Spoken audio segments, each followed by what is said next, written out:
Tonight, too much firing, not enough hiring.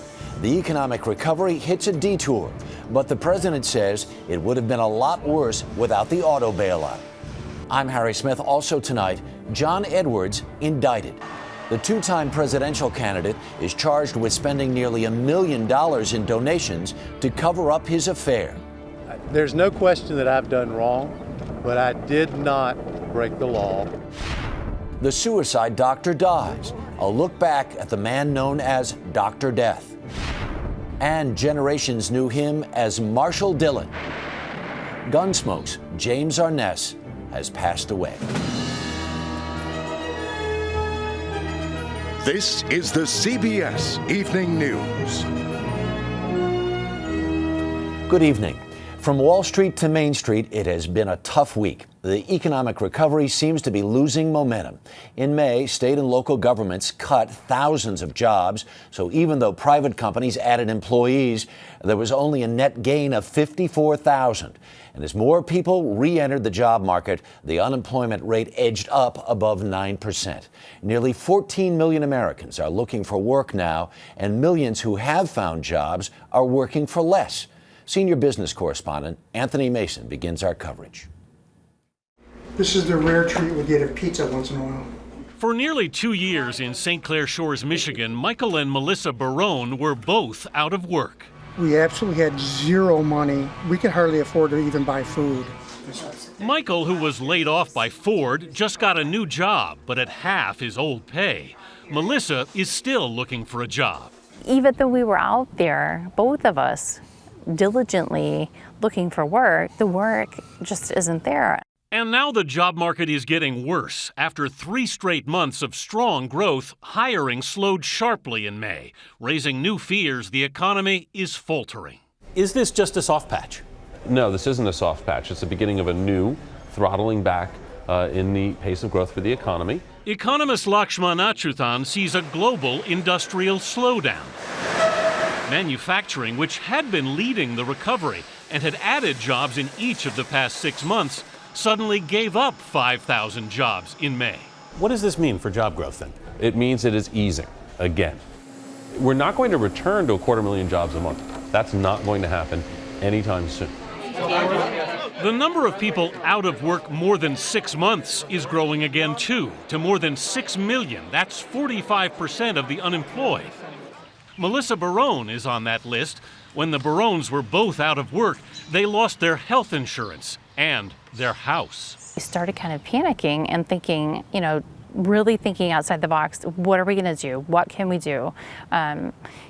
Last resort, we're going to live in our cars. They've had to move in with Michael's mother.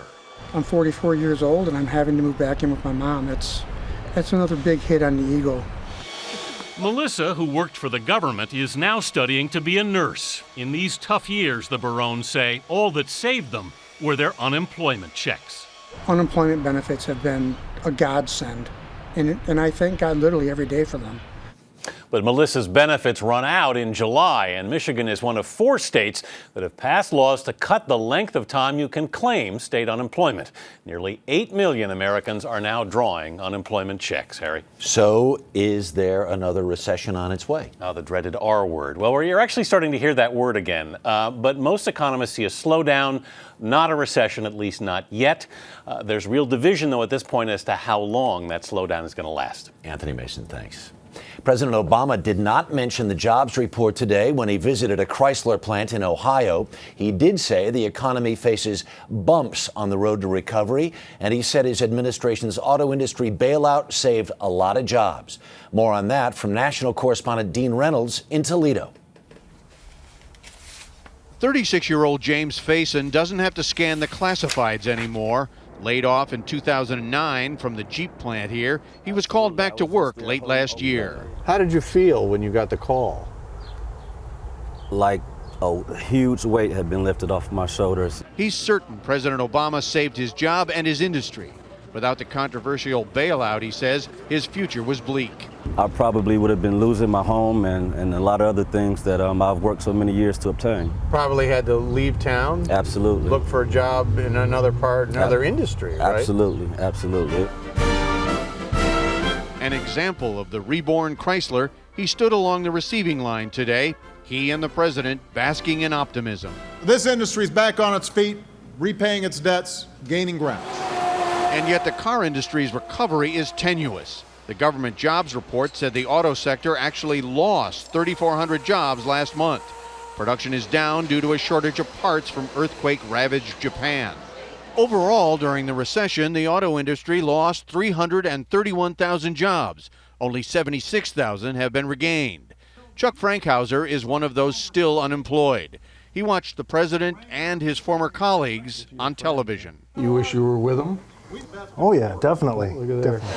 He started at Jeep in 1994, but steady work stopped 2 years ago. I'll work maybe 2 weeks and then be off for 6 months. His savings are slowly running out. How do you make ends meet? You learn to cut back. You learn to look at the end of the month and see what you need and see what you don't need. And yet he remains hopeful. I'm sitting by the phone waiting for the phone call. Come back to work. And with an unemployment rate of 9.7% in Toledo, there are a lot of laid off workers around here hoping that kind of call comes very soon. Harry? Dean Reynolds, thanks. As political dramas go, the John Edwards saga of self-destruction has moved to a predictable place, court. The two-time Democratic presidential candidate ruined his political career over an extramarital affair, and today he was indicted on charges he used close to $1 million in illegal donations to support his mistress and then tried to cover it all up. Here's Chief Legal Correspondent Jan Crawford. Just 5 years after announcing presidential aspirations, John Edwards' phenomenal fall from grace hit a new low Friday when he was criminally charged with violating federal election law in the 2008 campaign. After a 2-year investigation, a federal grand jury indicted the former Democratic senator and vice presidential nominee for accepting nearly $1 million in illegal contributions and using the money to hide his pregnant mistress, Rielle Hunter. There's no question that I've done wrong, and I take full responsibility. But despite his personal failings, in court today, a soft-spoken Edwards told a judge he was not guilty of breaking the law. For much of his life, Edwards seemed like the quintessential American success story. The first in his family to go to college, he became a multi-millionaire trial lawyer and was elected to the U.S. Senate in his first campaign. But then came the bombshells. The National Enquirer reported he and Hunter, a campaign aide, were having an affair, and she was pregnant with Edwards' child. All the while, he looked like the devoted father and husband to wife Elizabeth, who was diagnosed with breast cancer after the 2004 campaign. First of all, it happened during a period after she was in remission from cancer. He only admitted he was the father of Hunter's baby last year. He and Elizabeth separated and she died last December. By then, prosecutors were closing in. They focused on money donated to Edwards by two wealthy supporters, Dallas attorney Fred Barron, who died in 2008, and reclusive heiress Rachel Bunny Mellon. Prosecutors say that money should have been considered a campaign contribution and that by spending it on his mistress, Edwards broke the law. Edwards claims the cash contributions were gifts from friends to help him, not the campaign. But I did not break the law, and I never, ever thought I was breaking the law. Now, Edwards' lawyers say these charges are unprecedented and wrong, and they will mount an aggressive defense. Harry? Jan Crawford in Washington tonight, thanks. Jack Kevorkian devoted his life to a debate over whether or not a person can choose to die. Critics called him Dr. Death, but supporters of physician-assisted suicide think of him as a champion. Kevorkian died today at a hospital in Michigan at the age of 83 from a blood clot. News of his death started the conversation all over again. He was a retired pathologist from Michigan who specialized in challenging authority. Dr. Jack Kevorkian ignited a national debate in the 1990s over physician-assisted suicide when he helped more than 130 patients kill themselves. Many doctors agree with me, but they're intimidated to silence. I'm lucky to be in a position where I don't have to be silent. Kevorkian often used his homemade suicide machine, where the patients themselves could administer a fatal drug dose at the push of a button. He said his actions were based on a simple belief that the terminally ill have a right to end their own suffering and die if they choose to. And this is the ultimate self-determination, to determine when and how you're going to die when you're suffering. Legal authorities did not agree. 4 times he was put on trial and never convicted. As the trials wore on, he became more defiant, always accompanied by his attorney, Jeffrey Feiger. It's a rare human being who can single-handedly take on an entire society and force it to focus on the suffering of other human beings. His final confrontation with the justice system began in 1998 when he recorded himself assisting in the suicide of Thomas Yauk, a man suffering from Lou Gehrig's disease. He showed the tape on 60 Minutes and defiantly defended himself to Mike Wallace. You killed him. I did, but it could be manslaughter, not murder. It's not necessarily murder. I know what it is. This could never be a crime in any society which deems itself enlightened. He dared prosecutors to indict him again. They did, and he was convicted of second-degree murder. He served 8 years of his sentence, but was freed from jail in 2007, promising not to break any more laws. Jack Kevorkian never achieved his goal of legalizing euthanasia, but he did succeed in getting an entire country to begin thinking about the right to die. Even among supporters of a patient's right to die, Kevorkian was controversial. Though there's no federal law allowing physicians-assisted suicide, it is legal in 3 states. Coming up later on the CBS Evening News, he had an amazing run on Gunsmoke, remembering James Arness. And just ahead, the president of Yemen is wounded as fighting threatens to tear that country apart.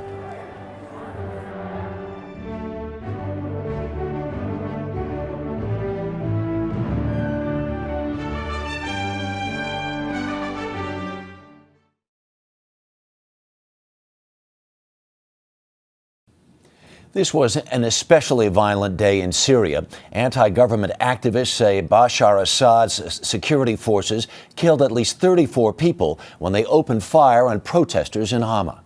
There were rallies all over the country. In response, Syria's government cut internet service to make it harder for organizers to stage more protests. And in Yemen, President Ali Abdullah Saleh could be losing his grip on power. Well-armed opponents have been battling his forces all week in Sana'a. Today, they fired shells at his palace, and he was wounded in the attack. Reporter Iona Craig is in the capital. I was in the west of the city when the shelling on the presidential palace happened today with the anti-government protesters who were taking part in Friday prayers there. Where they were praying today is on a hillside which overlooks the capital, and they could see the smoke going up. The president himself was injured in the attack, along with the Prime Minister and the Speaker of the Parliament. It's not exactly clear about the details of the health of the president at this stage, although the information minister has come out and said that the president's injuries are not life-threatening. Edmund Hull was the U.S. ambassador to Yemen from 2001 to 2004. Mr. Ambassador, good evening. Good evening. Why should Americans be concerned about what's going on in Yemen right now? Well, Al-Qaeda in the Arabian Peninsula is based in Yemen, and that's the most active node in the Al-Qaeda network currently. And within the last couple of years, they have twice targeted the U.S. homeland, initially with the underwear bomber on Christmas Day, and then more recently the printer cartridge bombs in airplane freight. If, in fact, Yemen ended up as a failed state, as a Somalia, for instance, how dangerous would that be? It'd be extremely dangerous. It would give Al-Qaeda a safe haven akin to that which they had in Afghanistan before 9/11. And one of the cardinal lessons that we learned from our study of the 9/11 attack was that the United States can never allow Al-Qaeda to create those kind of safe havens again. Is there literally anything that can be done? A lot can be done, but I don't think it's the right approach to think about an outside force trying to hold sway in Yemen. Any outsider that's intervened in Yemen has lived to rue the day. No, I think the international community's role here is enhanced diplomacy, and giving support to the regional efforts of the Gulf Cooperation Council and the efforts of the many reformers within Yemen itself. And finally, how critical a juncture is this country at right now? I think it's extremely critical. I think the choice now is either civil war and perhaps fragmentation, or moving it into a path towards the future, towards greater democracy. It's a true crossroads. Mr. Ambassador, thank you for your time tonight. Do appreciate it. Thank you. And when we come back, James Arness will always be remembered as Marshal Dillon. But as you'll learn tonight, he only got the role when another legend turned it down.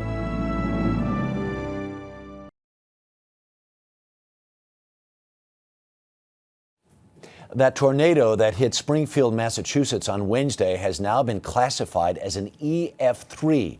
That means the winds that blew over the Connecticut River reached as high as 165 miles an hour. 3 people were killed, raising the number of tornado-related deaths in the United States this year to 522. That's the worst since 1936. Gunsmoke was such a reliable fixture on the CBS primetime schedule, the characters felt like members of the family. Doc, Kitty, Festus, and Chester, and of course, lawman Matt Dillon, played by James Arness, who died today at his home in Brentwood, California. He was 88.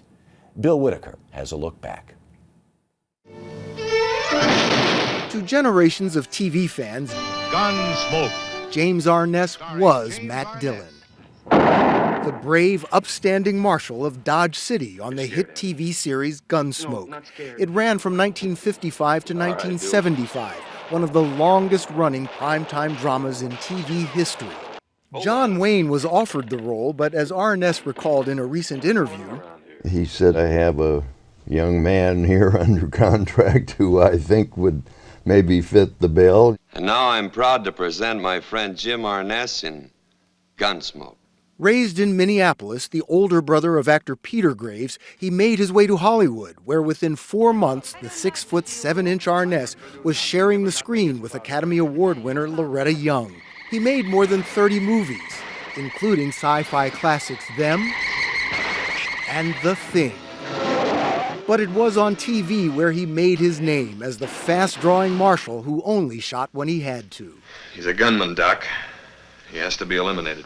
Number 1 for many years, Gunsmoke was almost always in the top 10, with James Arness in the saddle the entire 20-year run.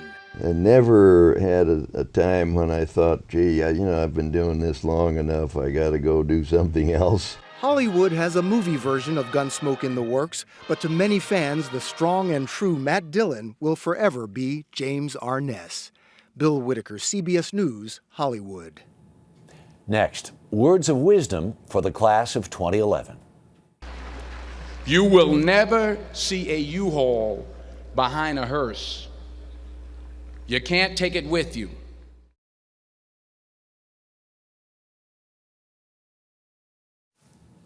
Most of the young people graduating from college this spring have never known a world without a high-speed internet.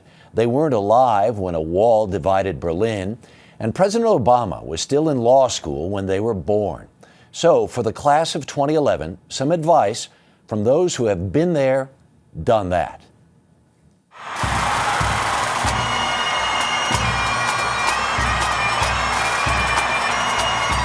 You should strive to find happiness every day and not believe it comes at the end of a journey.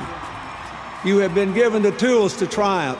Now it is up to your will, your mind, and your heart. Remember this, you will never see a U-Haul behind a hearse. You can't take it with you. The Egyptians tried it, and all they got was robbed. We are here today because every single one of you stood tall and said, yes, we can. Yes, we can learn. Yes, we can succeed. You decided you would not be defined by where you come from, but by where you want to go. There is only one thing standing between your diploma and you, and that's me. Everything we value, education, hard work, generosity, service on behalf of others, we learn from our loved ones.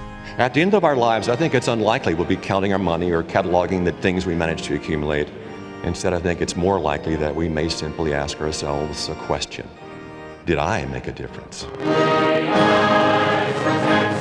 Your career as human beings and as Americans and as graduates of Yale is to stand on the fulcrum between fear and faith. Fear at your back, faith in front of you.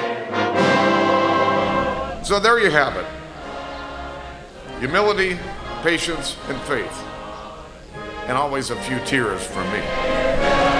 Graduating class of 2011, dismissed! That's the CBS Evening News. I'm Harry Smith in New York. Thanks for watching. Scott Pelley will be here on Monday. Until then, have a great weekend.